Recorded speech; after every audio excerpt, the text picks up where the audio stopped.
For me, a great British castle is a fortress, a palace, a home, and a symbol of power, majesty, and fear. For nearly 1,000 years, castles have shaped Britain's famous landscape. These magnificent buildings have been home to some of the greatest heroes and villains in our national history. And many of them still stand proudly today, bursting with incredible stories of warfare, treachery, intrigue, and even murder.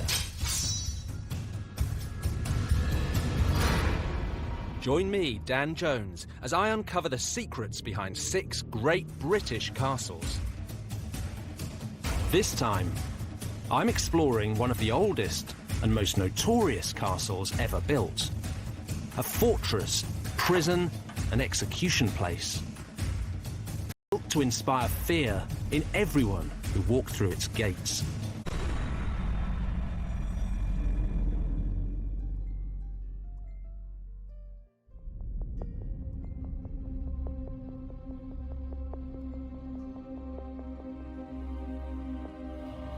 Imagine London, one of the great capital cities, conquered, subjugated, and invaded by aliens.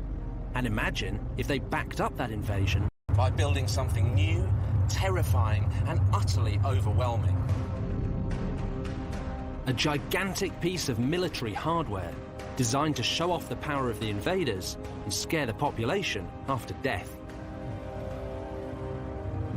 This brooding monolith was from another world, but it wasn't science fiction. It was very, very real. Today, the Tower of London is Britain's most visited tourist site. But back in the 11th century, it was the state-of-the-art weapon of a new ruling elite. But of course, it wasn't built by little green men. It was the brainchild of one of the most ruthless kings in English history. William the Conqueror. William was the illegitimate son and heir of the Duke of Normandy, which meant he was actually descended from the Vikings.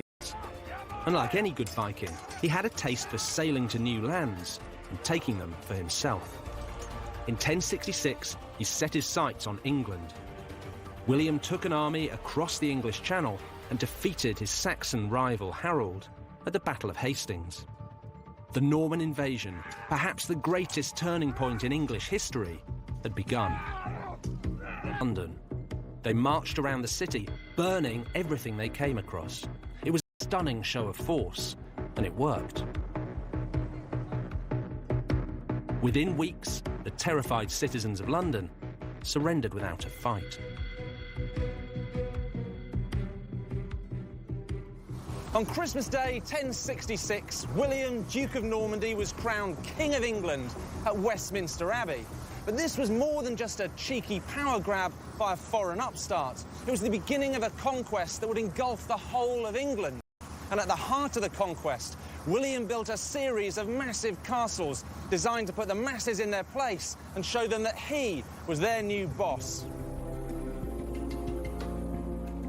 The centrepiece of this network was the vast stone structure known as the White Tower.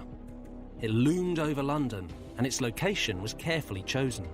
William used a 1,000-year-old blueprint left behind from the last great civilization that had invaded England, the Romans. The Normans were building on top of old Roman ruins, right? Stone castles is the name of the game. To say, as the Romans said, I came, I saw, I conquered, we came, we saw, we conquered. So he's basically setting himself up as the new imperial kind of power in the land. The classic example of that one is Colchester, if you like. Probably the very first stone castle that's constructed by the Normans in this country. It could be that one. Very closely followed by the Tower of London. And then at London, he builds this massive stone castle, which is his seat of power within the capital city. There's another part to this story of the two castles as well, isn't there? It's supposedly the architect for both sites is the Bishop of Rochester, a guy called Gundulf. And J.R.R. Tolkien, who obviously everybody knows for Lord of the Rings, supposedly takes, because he's an Anglo-Saxon scholar at Cambridge, takes Gundulf, and Gundulf becomes Gandalf. And, of course, The Two Towers is the name of the book, the second book.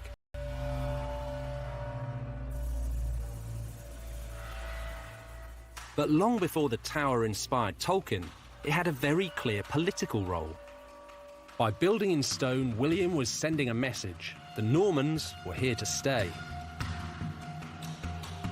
The White Tower was 90 feet high and its walls were 15 feet thick.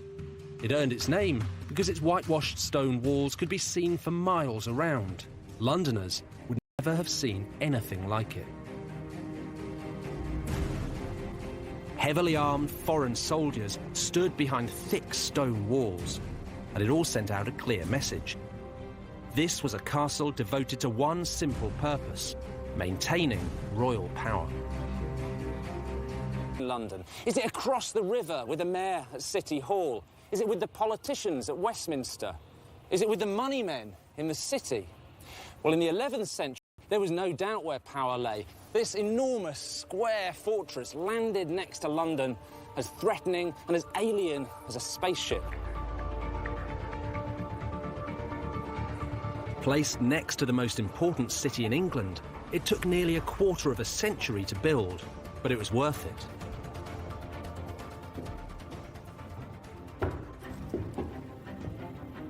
William was the new boss, and the White Tower proved it. Now, no one in England's capital would dare to disobey their new ruler. It seems hard to imagine today, but it's not. If you want to get a sense for how the tower loomed over London and overawed Londoners, the best way is to check out the 21st century equivalent. This is the Shard, the tallest building in Britain. 72 stories high, it really does soar above London, overshadowing everything that stands around it, much like the Tower of London once did. The view from up here is absolutely astounding. It's a cloudy day and you can see still about 14 to 15 miles in every direction. This must have been exactly how you'd have felt if you were a Norman king or a Plantagenet king down there in the White Tower looking over the medieval city. And down below all that, the Tower of London looks kind of puny.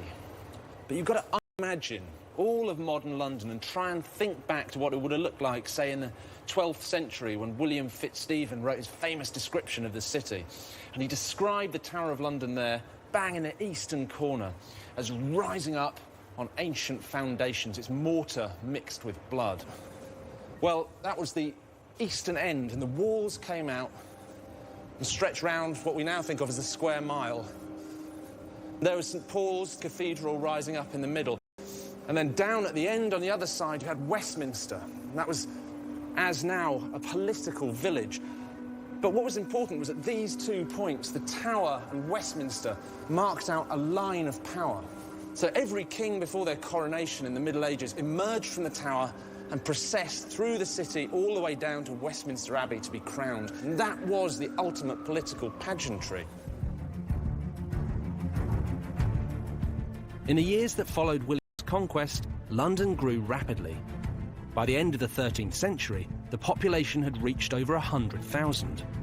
But as the city grew, so did the Tower and its supremacy. And it's that tension between the Tower and the... In times of pomp and celebration, everything started at the Tower. But in times of chaos and crisis, it was a place to go and retreat. So this wasn't just a castle designed to overawe the common people. It was also somewhere to hide from them.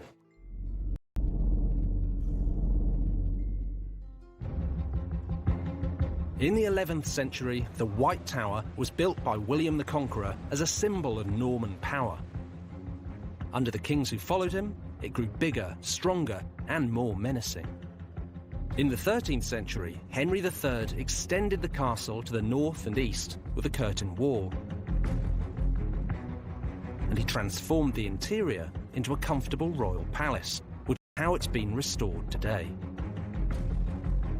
But much of the modern castle was the work of Henry's son, a king who added a truly deadly reputation to the Tower of London. Henry III's son, Edward I, was a warrior king and one of English history's keenest castle builders. He spent twice as much on the Tower of London as his father, despite only rarely using it as a royal residence. But Edward had a difficult relationship with London and with the Londoners, and he liked to be sure that when he needed to, he could keep his distance from them. Edward built a second concentric curtain wall to enclose the first, and he extended the moat. So the tower we see today is essentially the one he completed, and it was sending a very clear message to the city. Know your place. And know that I am your king. In the Middle Ages, castles weren't just places to house soldiers. They were also heavily involved in royal finance, both as places to keep the king's money and to imprison those who tampered with it.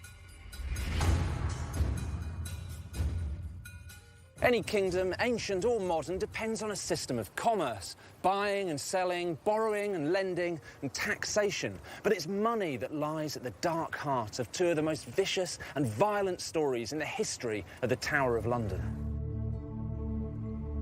Edward I spent his entire reign fighting expensive foreign wars. It cost him a fortune, and it made him obsessed with the currency of the realm. Edward was prepared to deal very harshly with anyone who meddled with his money. Medieval coins were made of silver, a soft metal that was very easy to bend, break, and forge. One of the most common methods of medieval fraud was coin clipping, cutting away the edges of silver pennies, melting down the slivers, and making new, fake coins of your own. Actually stealing from the royal pocket. If you look at the definition of a coin, it's a piece of precious metal whose intrinsic value is equal to its face value and stamped with an official mark guaranteeing its weight and fineness. So it does exactly what it says on the coin. You have a penny, like that. It contains a pennyworth of silver. And they all have to be the same, because that's what money is. It's the weight of the coin. The coins were weighed, not normally counted. So coinage was something that was taken really, really seriously in the Middle Ages. It had sterling qualities. English coin was renowned throughout the entire world. Because it was so pure, so regular. It was good quality and should have been good weight and good standard of silver. Which explains then why anyone who was caught doing, debasing the coin... It was treason. Clipped coins flooded the economy and caused inflation. They made foreign merchants suspicious of doing business with the English, and they reduced the real amount of tax that could be collected from the people. In 1278, Edward decided to get a grip on his realm's money, and the Tower was at the heart of it. Since Edward wasn't using the Tower much as a royal palace, he decided to move the mint within the walls. It was here, on Mint Street, which stretches for 3 sides of the Tower of London. It was an enormous operation. Edward's new mint improved the look of his coins. But as well as fixing the coin itself, Edward wanted a scapegoat to punish for the widespread crimes of clipping. He found one in England's most vulnerable community, a minority that was involved in finance and money lending: the Jews. Edward blamed everyone for coin clipping, but he blamed the Jews more than anyone else. Throughout the 1270s, he'd already been levying punitive taxes on them, restricting their ability to trade and do business. Then, in November 1278, he suddenly rounded up England's whole Jewish population, putting 700 Jews here in the Tower.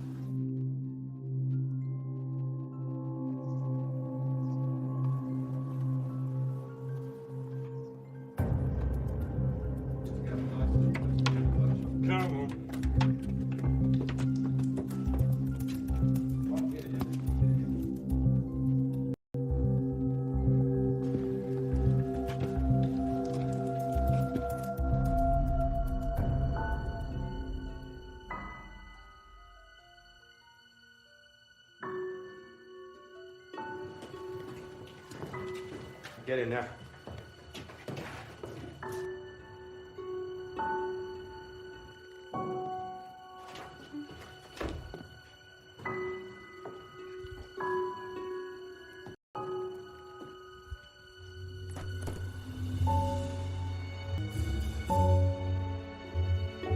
Of all the hundreds of Jews that Edward had imprisoned here in the Tower, almost half were hanged. In fact, for every Christian executed for coin clipping, 10 Jews suffered the same fate.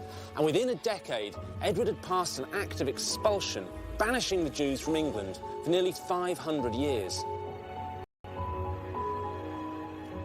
This was the worst Jewish massacre in British history.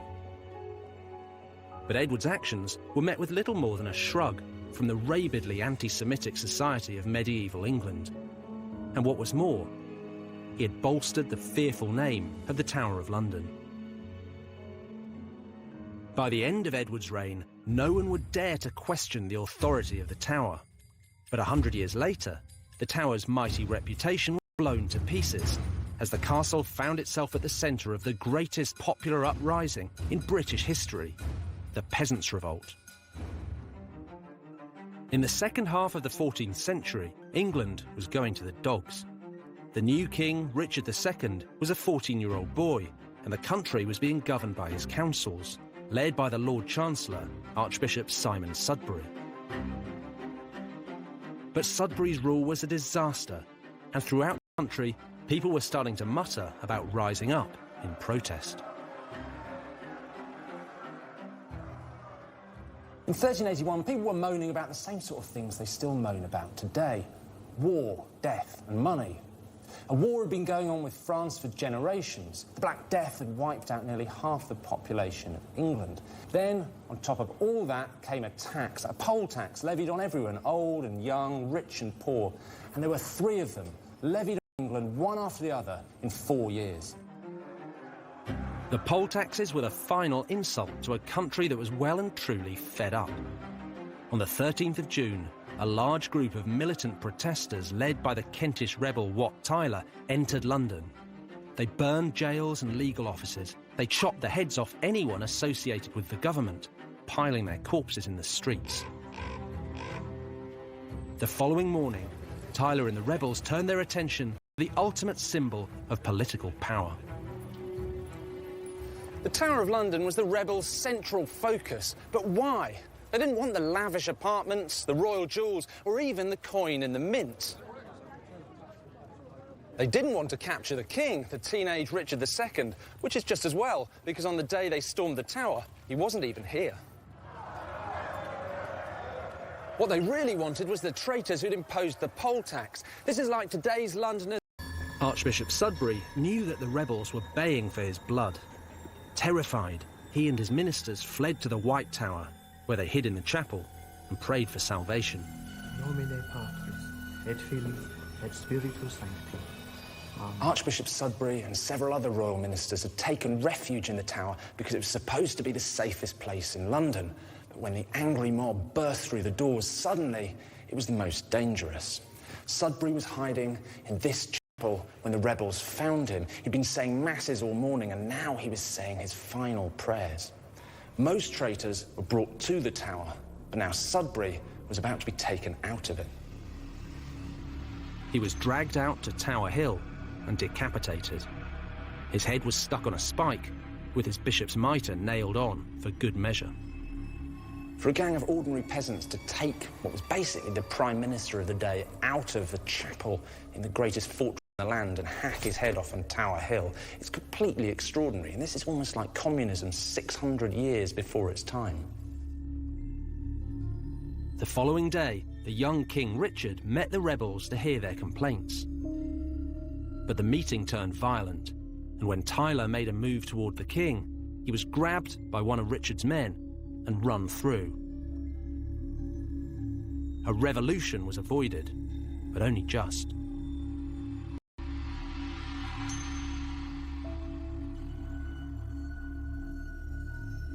The Peasants' Revolt was one of the most shocking episodes in English history. It ended with London on fire, the Chancellor's head on a stick, and the mighty Tower of London stormed by a gang of villagers. The lesson, perhaps? Well, you antagonise the mob at your peril, but it was also a reminder that the Tower, like any other castle, was only as strong as the person holding it. The Tower of London survived and regained its reputation as a menacing fortress. But soon, it would be the scene of one of Britain's most notorious and mysterious crimes.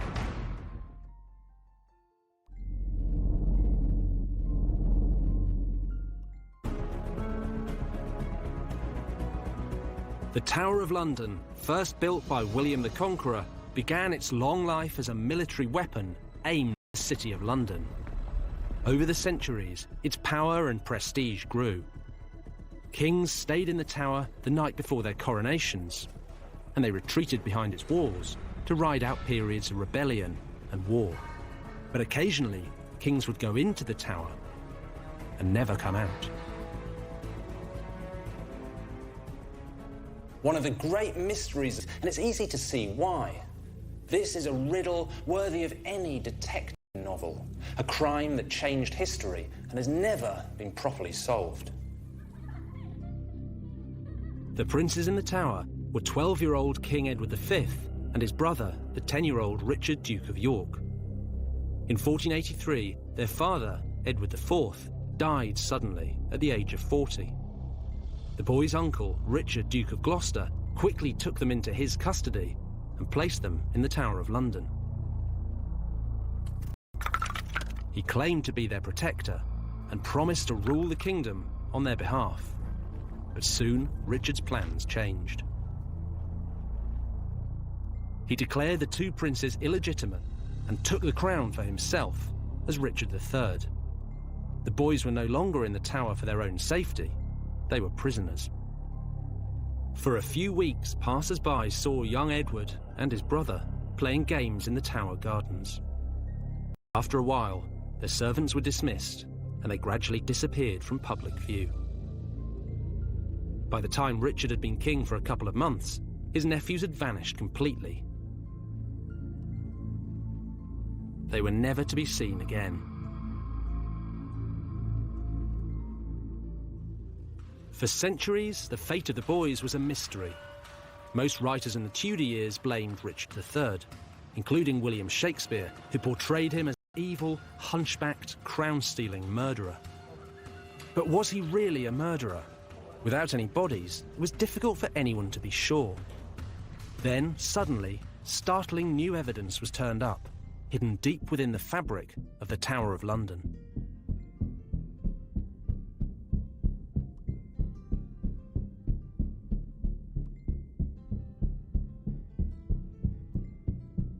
During the reign of Charles II, workmen were remodelling the tower when they found the skeletal remains of two children hidden under this staircase.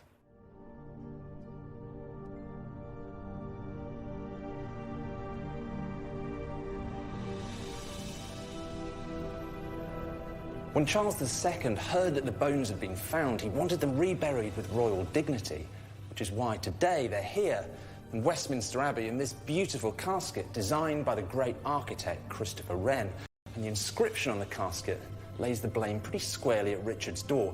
It says he suffocated the princes with a pillow and then usurped the throne.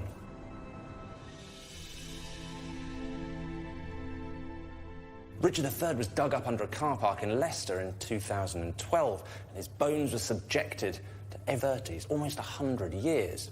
When it was opened, it was found there were two children's skeletons inside, but since then, no permission has been granted to subject whatever's in there to modern scientific testing. And until that permission is granted, the mystery of the princes in the tower will continue.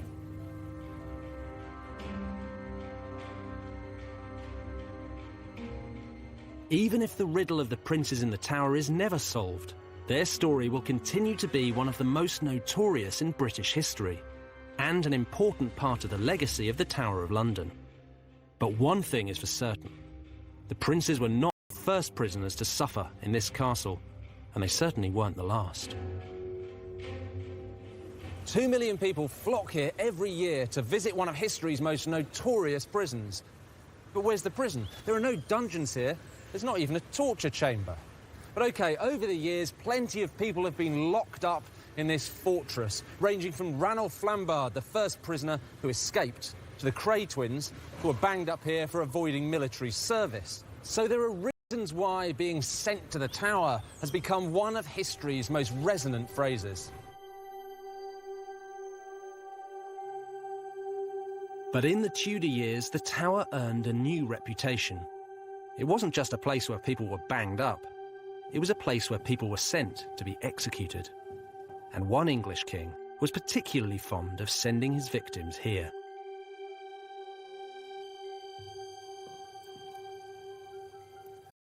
This massive suit of armour was once owned by England's most famous king, Henry VIII.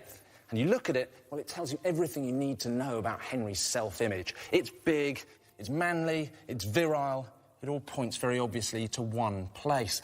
And this was owned by Henry towards the end of his life in 1540, when he was fat and grumpy and ill and tyrannical. And that's the Henry I associate with the Tower of London, because it wasn't his fortress or his palace or even his playground. It was his personal prison, where he locked up those he thought were traitors.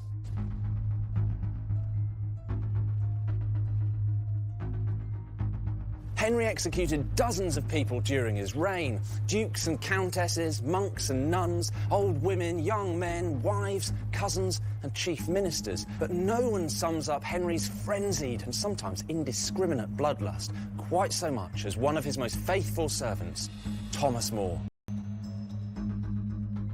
Thomas More was a true Renaissance man. He was Lord Chancellor and one of Henry's closest advisors. He was also a deeply spiritual figure, a philosopher, a lawyer, and a famous writer.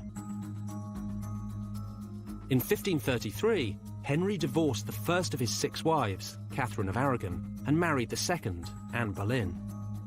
More thoroughly disapproved, and although he knew it would enrage Henry, resigned from the House of Commons in protest. As a devout and principled Christian, More couldn't accept Henry's decision to defy the Pope by divorcing Catherine and taking Anne as his new queen. But as one of the king's most powerful ministers, he didn't want to antagonise Henry either, so initially he bit his lip and kept quiet. But then Parliament passed an Act of Succession confirming Anne as Henry's queen and any sons she should have as Henry's heirs, and the king demanded that everybody, including More, take an oath to support it. Caught between his loyalty to the church and his allegiance to the king, More found himself in a desperate and impossible position. Did he follow the orders of his master, or stay true to his basic Christian principles?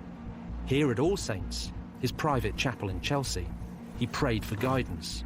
But when he was summoned before the Archbishop of Canterbury, he was given an ultimatum: support the king or suffer the consequences.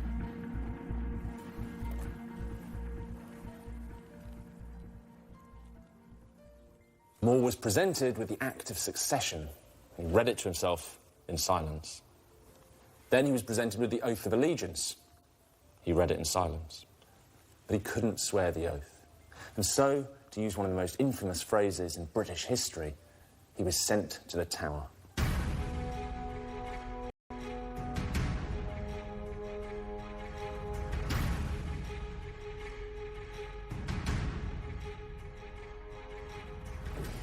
There's some debate about where More was held, but many people think it was here in the basement of the bell tower next to the modern constable's residence, which is normally off-limits to the public. In a way, this bare cell, with its sandstone walls and high vaulted ceilings, feels like a chapel. And as a prisoner of conscience, More spent months here, reflecting on his life and possibly his death. At first, More's imprisonment wasn't too bad. He was allowed to read and write, he could have visitors, he could take walks in the grounds of the tower. This was more like a civilised house arrest than being chucked in a dungeon. But within months, Parliament had passed yet another act, making Henry the absolute head of the church in England. And cutting the country off from the authority of the Pope. The pressure on More was building. They may have been lifelong. As one of the most highly respected men in all of England edged slowly towards his doom, More himself described what happened next. So, Andrew, what is this collection we have here? We have a set of 16th century transcripts of the works of Thomas More. So much of it. So now we know what More's been accused of, but what was his punishment? Because that's in here as well, isn't it? So we are told that he's going to lose all of his properties, his land shall be deemed and adjudged in our said sovereign and his heirs in like estate, form and condition as they were before. So what we're saying here is that everything that Henry's given to Thomas More over the years that More's been in favour is now being taken back. He's ruined. Yeah, he loses absolutely everything. But what about More personally? Halfway down this page, we read, "and also shall suffer such pains of imprisonment of his body." So that great old phrase, sent to the Tower, that's the rest of More's life. Exactly. The ruthlessness of Henry, I suppose. Absolutely. And by this stage, I mean, he was a complete monster. He really was. More was visited twice, in May and June 1535, in an attempt to get him to take the oath of allegiance. But he saw this as a real dilemma. On the one hand, he was a devout Catholic. On the other, a loyal subject of the king. And he said, this act of Parliament is like a two-edged sword, for if a man shall swear one way, it will confound his soul. If he swears the other way, it will confound his body. In other words, he was damned if he did, and damned if he didn't. In the end, when he was pressed to take the oath, More remained silent. On the 1st of July 1535, Thomas More was taken from the Tower of London to Westminster, where he was tried for high treason. His accusers deliberated for just 15 minutes before giving their verdict. More was found guilty of treason and he was sentenced to be hanged, drawn and quartered. He was taken by boat downriver to the Tower to await his fate. Having defied his king, More was sent back to this room to contemplate his awful fate. On the day before he was due to be executed, he wrote one final letter to his beloved daughter, Margaret. What does More have to say? Because this is the day before he was going to be executed. There must be quite an emotional letter for him to have written to his daughter. He says, "I never liked your manner toward me better than when you kissed me last. For I love when daughterly love and dear charity have no leisure to look to worldly courtesy." Oh, that's incredibly touching, isn't it? So he's referring to just after his trial when he's been sentenced to death and he's being escorted back to the Tower, and Margaret has been waiting, sees him, and that obviously uplifted him and gave him great comfort. She really seemed to understand him, and she seemed to really understand why he felt unable to swear the oath of supremacy, and she supported him in that decision. And I think, you know, we're kind of sitting in front of More putting pen to paper, imprisoned in the Tower of London. It doesn't get much more spine-tingling than that, really.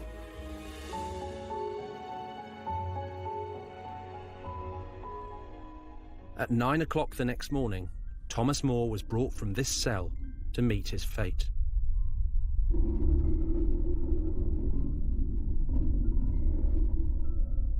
In the end, he wasn't hanged, drawn and quartered, but simply beheaded as a traitor.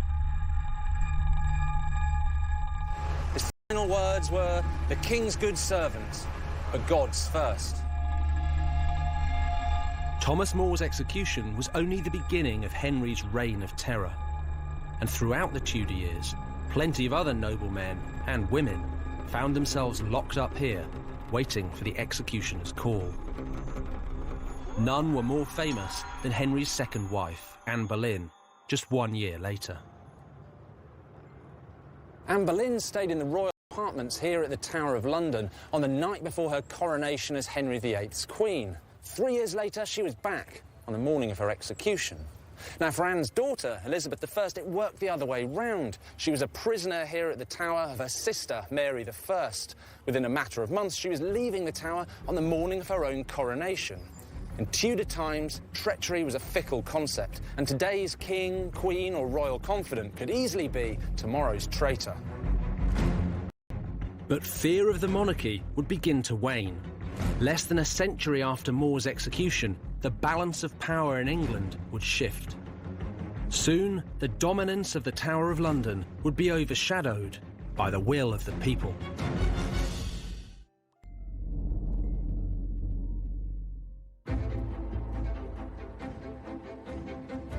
From Norman times till the Tudor years, the Tower of London had been the focus for royal power. But by the 19th century, it was starting to lose its grip. This was no longer the main arena for political battles. Further up the River Thames, the Houses of Parliament now took centre stage. Now, the Tower took on another role. It began to attract tourists. And they weren't just here to inspect the ramparts. One of the main attractions was some of its more exotic inhabitants, because it wasn't just humans who were locked in the child escaped.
Next time, I'm uncovering the secrets of Warwick Castle.